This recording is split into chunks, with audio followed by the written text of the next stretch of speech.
সুপ্রিয় দর্শক, সবাইকে স্বাগত জানাচ্ছি কলিয়াজমি টেলিভিশন সংবাদে। প্রথমেই সংবাদ শিরোনাম।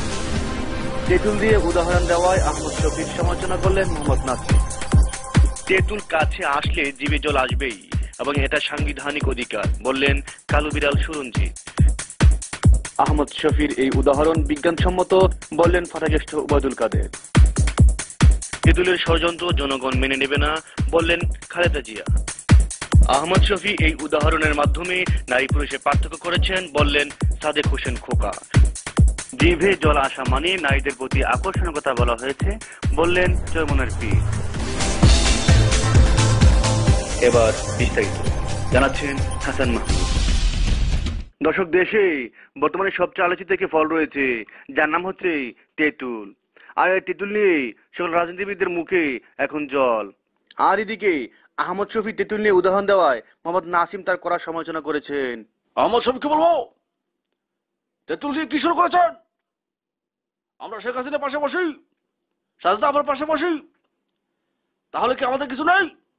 কই আমাদের তো জল আসে না?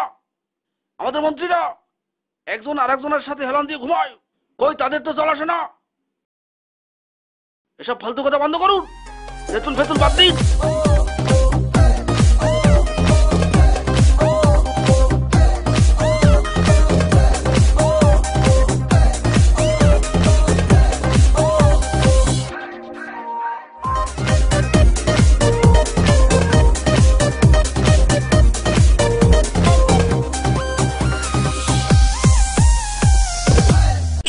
আর এদিকে ফাটাকেষ্ট ওবায়দুল কাদের বলেছেন আহমদ শফির এই উদাহরণ বিজ্ঞানসম্মত। আসলে তেঁতুলের কথা বলতে গেলে তো জিভে জল আসবেই, এটা তো বৈজ্ঞানিক ভাবে স্বীকৃত। আমি বলবো, যার জল না আসে তাকে ডাক্তার দেখানো উচিত। আর এ নিয়ে রাজনীতি করার কিছু নেই। আপনারা আমাকে ফাটাকেষ্ট বলেন আর যাই বলেন, আমি কিন্তু আমার গতিতে চলছি। হ্যাঁ, বাস আসছে, সারা দেশ থেকে বাস আসবে, বিশেষ করে নোয়াখালী থেকে অসংখ্য বাস এসছে, কোপা হচ্ছে। খুবই তাড়াতাড়ি উদ্বোধন হবে, আমরা দৃঢ় প্রতিজ্ঞ। আর সমস্যা তো আপনারা জানেনই, ওই ভোগাস রাবিশ স্টেডিয়াম, মাল মাল, ওর কারণে এই সেতুটা হলো না। এত বকাবাজির কি আমি তো কিছু বুঝি না, আমি একা কিভাবে করব?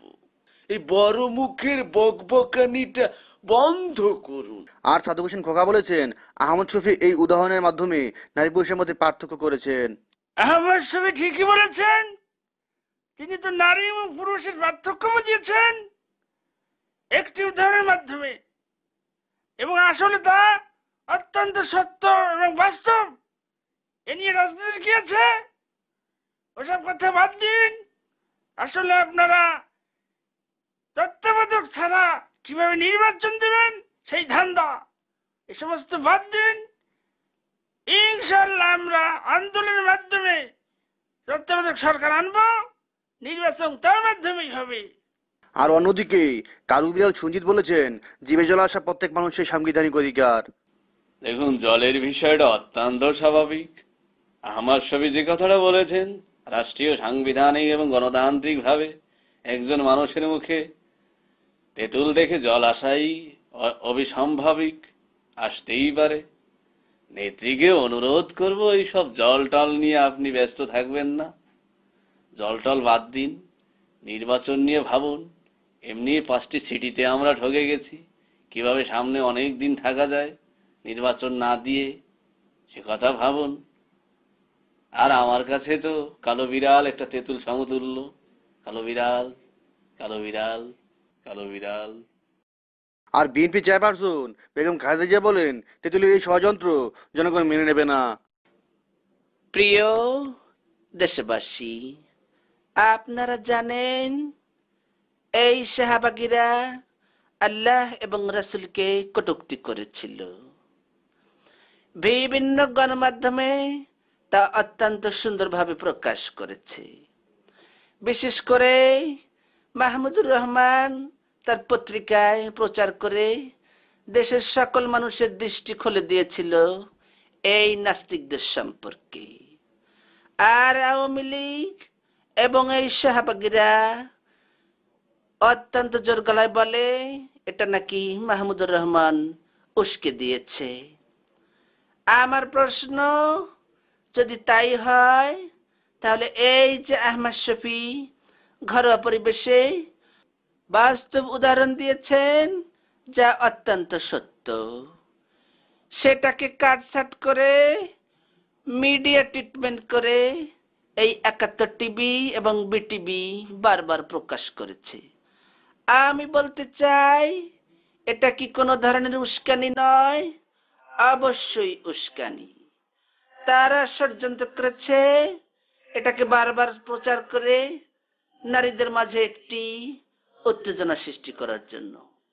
কিন্তু আমি বলতে চাই ইনশাল্লাহ বাংলার জনগণ এই ষড়যন্ত্র রুখে দেবে।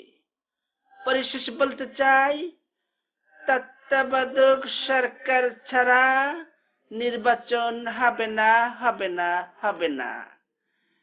আপনি যদি এই তত্ত্বাবধায়ক সরকার না দেন, বাংলার জনগণ ইন্ডিয়া পাঠাবে। আল্লাহ হাফেজ। আর দর্শক, এই তেঁতুল আর জল নিয়ে আলেম সমাজের মধ্যে অনেক ঝড় উঠেছে।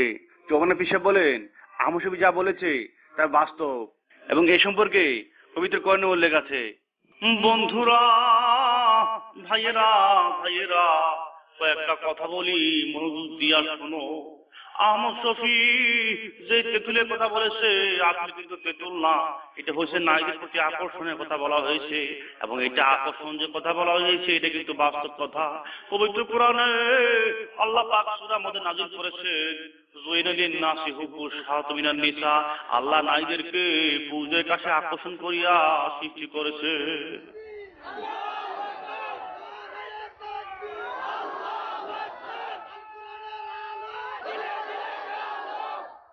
দর্শক, পরিশেষে একটা কথাই বলতে চাই, ইসলাম নারীদেরকে যেভাবে চলতে বলা হয়েছে সেভাবে চললে জলও আসবে না, আর নারীদের মর্যাদাও ক্ষুণ্ণ হবে না। হাসান মাহমুদ, ওয়াইজেমন টেলিভিশন, ঢাকা।